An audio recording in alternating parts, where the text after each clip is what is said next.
মেহেদী বানিয়াচং থানা জ্বালিয়ে দিয়েছিলি, নিজের মুখে স্বীকারোক্তি দিয়েছিস থানায় বসে, এবং পুলিশের এসআই সন্তোষ তাকে জ্বালিয়ে দিয়েছিল। এই মেহেদী বলেছে, দেখেন, বানিয়াচং আমরা থানা কিন্তু পুড়িয়ে দিয়েছিলাম, এসআই সন্তোষকে কিন্তু আমরা জ্বালিয়ে দিয়েছিলাম। স্পষ্টত থানার মধ্যে বসে কর্মকর্তার সামনে, পুলিশের ভারপ্রাপ্ত কর্মকর্তার সামনে সে বলেছিল বানিয়াচং থানা আমরা জ্বালিয়ে দিয়েছিলাম, এসআই সন্তোষকে আমরা পুড়িয়ে মেরেছিলাম, আমাদেরকে এইসব শেখাতে আসবেন না। এরপর তাকে গ্রেফতার করা হয়েছিল। তুই পুলিশ মারলি, থানা জ্বালিয়ে দিলি, তাহলে কেন নিজেকে রক্ষার জন্য তোদের নতুন বাংলাদেশে কেন ছাত্র দলের হাত থেকে বাঁচার জন্য থানায় যাচ্ছিস? থানায় গিয়েছিলি হোয়াই? কারণটা কি? কারণটা এটাই, তোরা দেশটাকে ধ্বংস করেছিস। তোরা বাংলাদেশ পুলিশের বিভিন্ন পর্যায়ের কর্মকর্তা কর্মচারীকে পুড়িয়ে মেরেছিস, গুলি করে হত্যা করেছিস। গতকালকের ঘটনা, যেতে না যেতেই আজ ডিসি অফিসের সামনে তাকে নাকি ছাত্র দল উদম কেলিয়েছে। পরবর্তীতে দেখলাম হসপিটালে অক্সিজেন মাস্ক পরে শুয়ে আছে। তেমন কিছু হয়নি, মারপিট হয়েছে, হালকার উপর ঝাপসা খেয়েছে, বাট ওইভাবে মার খায়নি। আবার দেখলাম সাক্ষাৎকার দিচ্ছে, ছাত্র দলের সন্ত্রাসীরা এটা করছে ওইটা করছে। দেখ, তোদের একটা কথা বলি, কোন হুমকি ধামকি না। তোরা যে আকাম করেছিস, তোরা যে কুকীর্তি করেছিস, তোরা যে অবৈধভাবে সম্পদ উপার্জন করেছিস, এক একজনের ক্রিপ্টোকারেন্সিতে কোটি কোটি টাকা কোত্থেকে আসছে, এক একজন ফকিন্নির বাচ্চা, তোদের দায় মেটাতে হবে। বাংলাদেশের মাটিতেই তোদের দায় মেটাতে হবে। তোদের দায় তোদেরকেই মেটাতে হবে, তোদের পরিবারকে মেটাতে হবে, তোদের আত্মীয় স্বজনকে মেটাতে হবে। প্রথমেই বললাম না, পুরো পৃথিবী বাংলাদেশের মানুষের জন্য উপভোগের জায়গা, কিন্তু তোদের জন্য যন্ত্রণার জায়গা, তোদের জন্য নরক খুব সামনে সেদিন আসবে। মেহেদী আসবে, হুমকি ধামকি না, এটা বাস্তবতা। যে যেমনটা করে প্রকৃতি সৃষ্টিকর্তা তাকে ঠিক তেমনটাই ফিরিয়ে দেয়।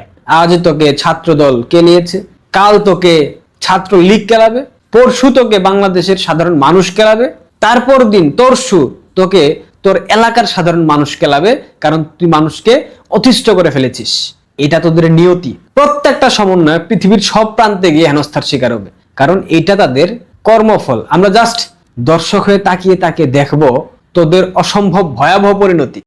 ইতিহাসকে আপনি যতই বাঁকিয়ে দেন, উল্টো দিকে ঘুরিয়ে দেন না কেন, ইতিহাস কিন্তু তার সোজা পথে। আবারও আপনি উল্টো দিয়ে ঘুরিয়ে দিয়ে হয়তো সাময়িক সময় রাখতে পারবেন, কিন্তু একটা পর্যায়ে ইতিহাস যে তার সোজা পথ, সেই সোজা পথে আবারও হাঁটতে শুরু করবে। ইতিহাস এমন। আজকে প্রশ্ন আসছে যে জুলাই সন্ত্রাসীরাই কি এখন টার্গেট?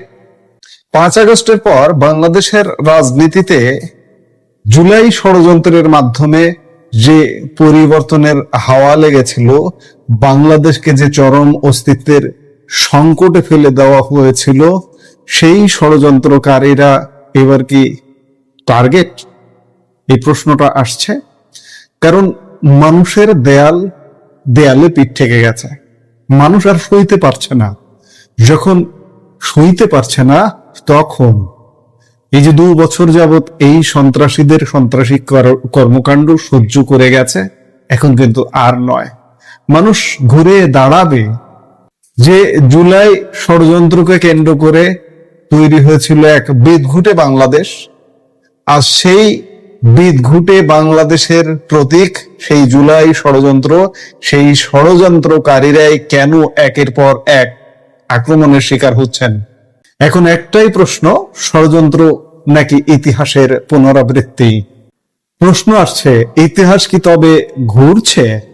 টানা কয়েকটি ঘটনা সাধারণ মানুষকে গভীরভাবে ভাবিয়ে তুলছে। আমরা কি আবার আগের জায়গায়, 2 বছর আগের যে বাংলাদেশে, সেই বাংলাদেশে ফিরে যাওয়ার কি পথ তৈরি হচ্ছে? আমরা এই মুহূর্তে গতকালকের কয়েকটি ঘটনা দেখব। ঘটনা 1, প্রথম এই ঘটনাটি ঘটেছে নেত্রকোনায়। গতকাল মঙ্গলবার দিবাগত গভীর রাতে জেলা শহরের মগরা নদীর পাড়ে অবস্থিত জুলাই শহীদ স্মৃতি স্তম্ভে পেট্রোল ঢেলে আগুন ধরিয়ে দিয়ে, এবং এই ঘটনাটির কপি বাংলাদেশের বিভিন্ন জায়গায় ঘটছে। তথাকথিত যে জুলাই শহীদ স্মৃতি স্তম্ভ করা হয়েছিল সরকারের অর্থ ব্যয় করে, এগুলো কিন্তু আগামী বছর কয়েক মাসের মধ্যে বা বছরের মধ্যে সব জায়গা থেকে হয়তো উচ্ছেদ হয়ে যাবে। দ্বিতীয় ঘটনাটিও সেই নেত্রকোনাতেই। জাহাঙ্গীরনগর বিশ্ববিদ্যালয়ের একজন শিক্ষার্থী নেত্রকোনার আটপাড়ায় কে বা কারা অতর্কিতে হামলা চালিয়েছে। এবং সবচেয়ে আলোচিত ঘটনাটি ঘটেছে হবিগঞ্জে। বৈষম্য বিরোধী ছাত্র আন্দোলনের নেতা মাহাদি হাসান, যিনি চলতি বছরের শুরুতে প্রকাশ্যেই পুলিশের সামনে দাঁড়িয়ে থানা জ্বালানো এবং পুলিশ পোড়ানোর দমভক্তি করেছিলেন, তিনি গতকাল বুধবার আতঙ্কে কাঁপতে কাঁপতে ফেসবুকে লাইভ করে প্রাণ বাঁচাতে আশ্রয় নিয়েছেন সেই পুলিশেরই থানায়। ছাত্রদল কর্মীদের হামলার ভয়ে তার এই আত্মগোপন এক নতুন সমীকরণ তৈরি করেছে। দর্শক, আমরা গতকালকের 3টি ঘটনার কথা বললাম। এইরকম ঘটনার কপি আপনি বাংলাদেশের বিভিন্ন প্রান্তে ইতিমধ্যে দেখতে শুরু করেছেন, এবং অনেক জুলাই সন্ত্রাসীদেরকে এখন কিন্তু আপনারা চিনিও পান না। এদেরকে দেখা যায় না, এরা কোথায় গেছে, হারিয়ে গেছে। মেট্রো রেল পুড়িয়ে দেওয়া, টিভি সেন্টারে হামলা করা, সেতু ভবনে হামলা করা, বিভিন্ন স্থাপনায় হামলা করার স্বীকারোক্তি দেওয়া এই জুলাই সন্ত্রাসীগুলো কোথায়? এখন কিন্তু এদেরকে খুব একটা দেখা যায় না। এরা কিন্তু প্রায় গর্তে ঢুকে পড়েছে। ইতিহাস সাক্ষী, ষড়যন্ত্র বা ক্ষমতার অপব্যবহার কোনোটি দীর্ঘজীবী হয় না। অতীতে আমরা দেখেছি 75-এর খুনিদের তৈরি ফ্রিডম পার্টি কিভাবে ধুলায় মিশে গেছে। 24-এর খুনিদের এনসিপি গড়ে উঠেছে। এনসিপি জোড়াতালি দিয়ে জামাতের সাথে জোট করে সংসদে গিয়ে স্থান নিয়েছে। এনসিপি এককভাবে নির্বাচন করুক, প্রত্যেকটি আসনে জামানত বাজেয়াপ্ত হবে। ঠিক ফ্রিডম পার্টির পরিণতি হবে এই এনসিপির, ধুলায় মিশে যাবে। রাজনৈতিক বিশ্লেষকরা বলছেন 24-এর আন্দোলনের পর সারা দেশে যে আইনহীনতা বা মব জাস্টিসের রাজত্ব তৈরি করা হয়েছিল, আজ যেন সেই মবের আগুনে পুড়তে হচ্ছে খোদ সেই আন্দোলনের সঙ্গে জড়িতদের একাংশকে। উগ্র স্লোগান আর প্রতিহিংসার রাজনীতি যে কাউকে ছাড় দেয় না, মাহাদি হাসানের থানার দেয়ালের পেছনে আশ্রয় নেওয়ার ঘটনা তারই সবচেয়ে বড় প্রমাণ। নেত্রকোনার শহীদ স্মৃতি স্তম্ভে আগুন কিংবা জুলাই সন্ত্রাসীদের ওপর এই ধারাবাহিক হামলা, এগুলো কি কেবলই বিচ্ছিন্ন কোনো ঘটনা, নাকি বাংলাদেশের রাজনীতিতে আবার কোনো বড় পরিবর্তনের ইঙ্গিত? আমি শুরুতেই বলছিলাম যে আমরা কি 2 বছর আগের বাংলাদেশে ফিরে যাওয়ার একটা আলামত শুরু হয়ে গেছে, হয়তো বা তাই।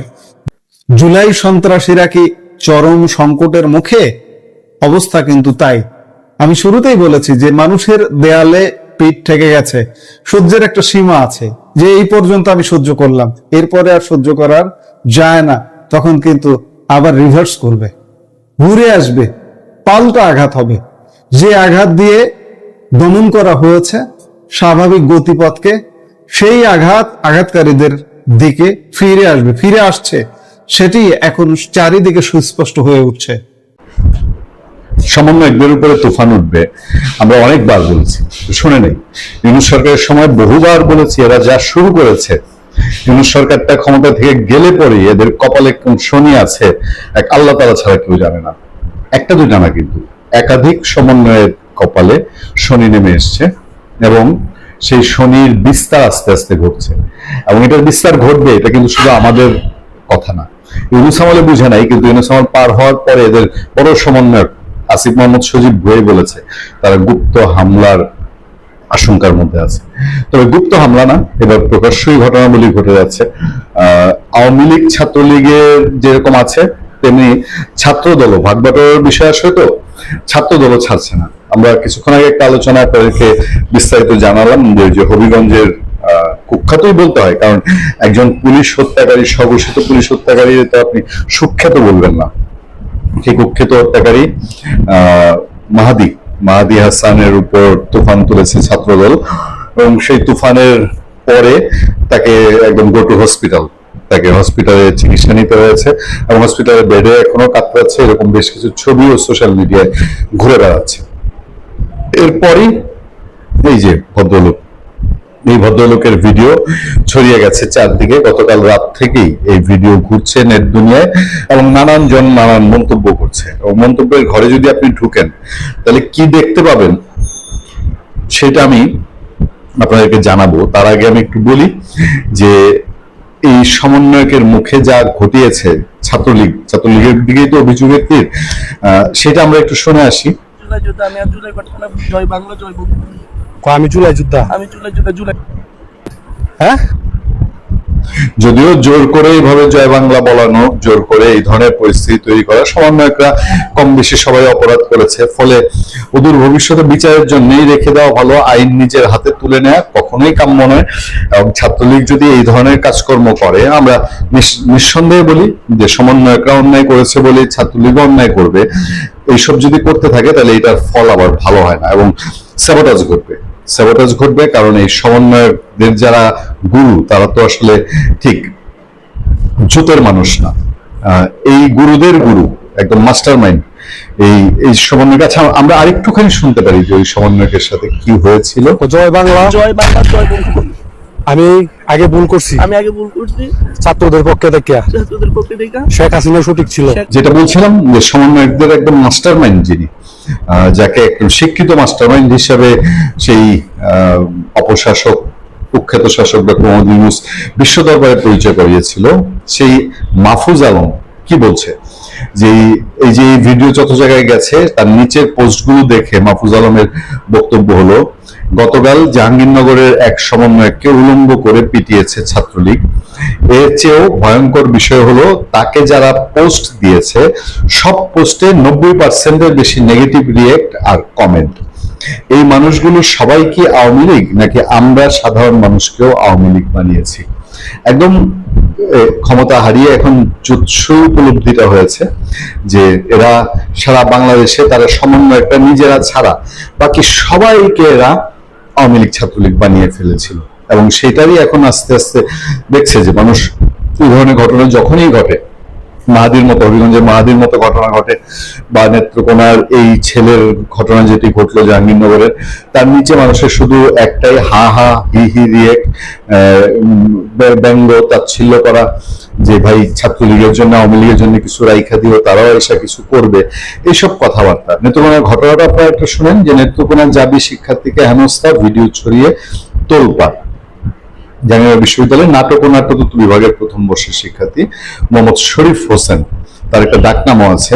নেত্রকোনার পূর্বধলার জাহাঙ্গীরনগর বিশ্ববিদ্যালয়ের এক শিক্ষার্থীকে আটকে রেখে নির্যাতন, অর্থ আদায় এবং বিবস্ত্র করে ভিডিও ধারণের অভিযোগ উঠেছে। ঘটনার ভিডিও সামাজিক যোগাযোগ মাধ্যমে ছড়িয়ে পড়ার পর জেলায় ব্যাপক আলোচনা সমালোচনা সৃষ্টি হয়েছে। বুধবার রাত 8টার দিকে পূর্বধলা উপজেলার সিন্দুররাটিয়া শালদিঘা এলাকায় ঘটনাটি ঘটে। পরে দিবাগত রাত 12টার পর ভিডিওটি ফেসবুকে ছড়িয়ে পড়লে বিষয়টি আলোচনায় আসে। ভুক্তভোগী মোহাম্মদ শরীফ হোসেন, বয়স 20 বছর, নেত্রকোনা আটপাড়া উপজেলার বাসিন্দা এবং জাহাঙ্গীরনগর বিশ্ববিদ্যালয়ের নাটক ও নাট্যতত্ত্ব বিভাগের প্রথম বর্ষের শিক্ষার্থী। জাহাঙ্গীরনগরে সে 54 ব্যাচের স্টুডেন্ট, আমরা ছিলাম 24 ব্যাচে। শরীফ হোসেন জানান, ইজি বাইকে করে পূর্বধলা সদরের দিকে যাওয়ার সময় ত্রিমোহনী সেতু অতিক্রম করে শালদিঘা এলাকায় পৌঁছলে দুই যুবক তার পথ রোধ করেন। পরে তাকে গাড়ি থেকে নামিয়ে মাদক কারবারি অভিযোগ তুলে জিজ্ঞাসাবাদের নামে হেনস্থা করা হয়। কিছুক্ষণ পর আরো একজন সেখানে যোগ দেন। তার অভিযোগ, 3 জন মিলে তাকে মাদক ব্যবসায়ী জুলাই যোদ্ধা আখ্যা দিয়ে শারীরিক ও মানসিকভাবে নির্যাতন করেন। এক পর্যায়ে মুক্তিপণ হিসেবে 20,000 টাকা দাবি করা হয়। পরে তার কাছে থাকা 500 টাকা এবং বিকাশের মাধ্যমে সংগ্রহ করা 10,000 টাকা নিয়ে দেওয়া হয়। পাশাপাশি তার ব্যবহৃত স্মার্টফোনও ছিনিয়ে নেওয়া হয়েছে বলে তিনি দাবি করেন। অভিযোগ রয়েছে, নির্যাতনের এক পর্যায়ে তাকে বিবস্ত্র করে ভিডিও ধারণ করা হয় এবং তাকে বলতে বাধ্য করা হয়, আমি জুলাইয়ের ছাত্রদের পক্ষে অবস্থান নিয়ে ভুল করেছি, শেখ হাসিনাই ভালো ছিল, জয় বাংলা, জয় বঙ্গবন্ধু। পরে সেটি সামাজিক যোগাযোগ মাধ্যমে ছড়িয়ে দেওয়া হয়। শরীফ বলেন, ঘটনার সময় চারপাশ অন্ধকার থাকায় কাউকে শনাক্ত করতে পারিনি। কারো বিরুদ্ধে আমার ব্যক্তিগত কোনো সন্দেহ নেই, আমি কোনো রাজনৈতিক কর্মকাণ্ডের সঙ্গে জড়িত নেই। ঘটনার পর থেকে চরম মানসিক ও নিরাপত্তাহীনতায় ভুগছি।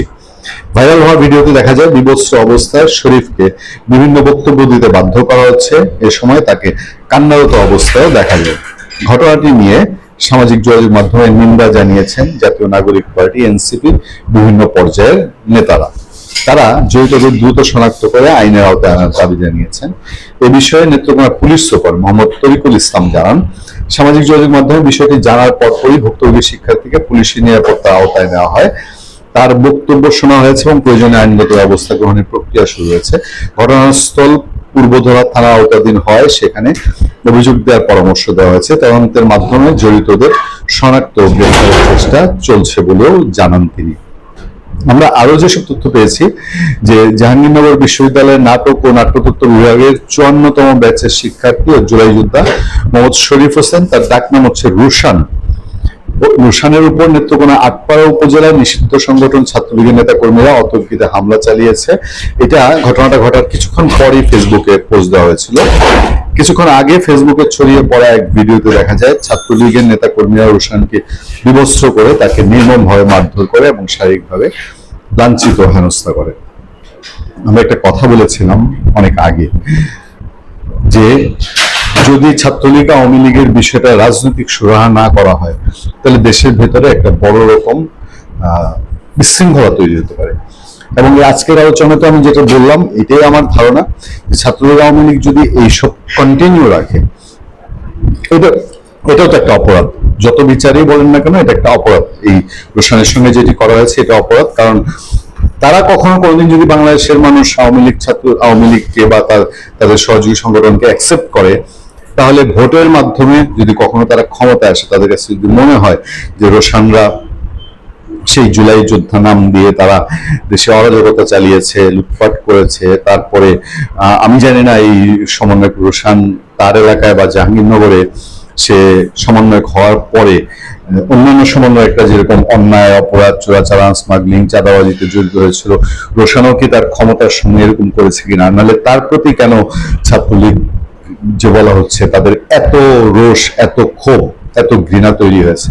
তবে নিঃসন্দেহে এটা আইন শৃঙ্খলা বাহিনীর হাতে যাওয়ার মতন, এবং আইন শৃঙ্খলা বাহিনী ভবিষ্যতে যেন বড় সাবোটাস না হয় এবং আওয়ামী লীগ ছাত্রলীগও এই ধরনের ঘটনা ভবিষ্যতে না ঘটায়, তার জন্য এগুলো আইনের আওতায় আনা উচিত। এবং এখানে যেখানে ছাত্রলীগ আওয়ামী লীগের রাজনৈতিক কর্মকাণ্ড নিষিদ্ধ এবং তারা যেটা করার চেষ্টা করে ঝটিকা মিছিল, ওগুলো করলেও পুলিশের তাড়ার মুখে পড়ে। নেত্রকোনাও বেশ কয়েকবার মিছিল করেছে, সেখানে উল্টো কেন এই ধরনের অপরাধ বা এই ধরনের ঝুঁকিপূর্ণ কাজ টেনে এনে নিজেদের মাথায় আরো দায় নিতে চাচ্ছে, সেটা বোধগম্য নয়।